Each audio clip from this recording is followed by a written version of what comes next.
As many of our patients know, drug hypersensitivity reactions can be a frightening situation to encounter. Infusion hypersensitivity rates for patients receiving docetaxel or paclitaxel chemotherapies has been reported as high as 41%.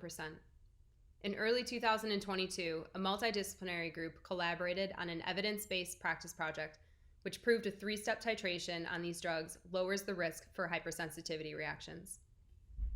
To minimize the risk of human error, it was necessary for us to look to standardize the approach to taxane titrations.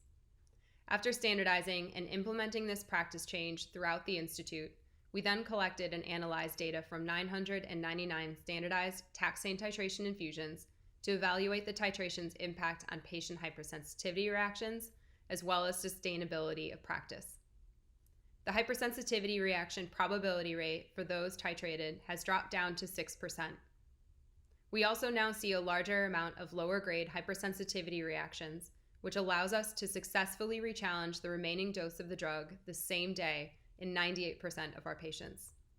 Furthermore, only 4% of infusions resulted in the need for a referral to allergy, drug desensitization, or were switched to an alternative treatment.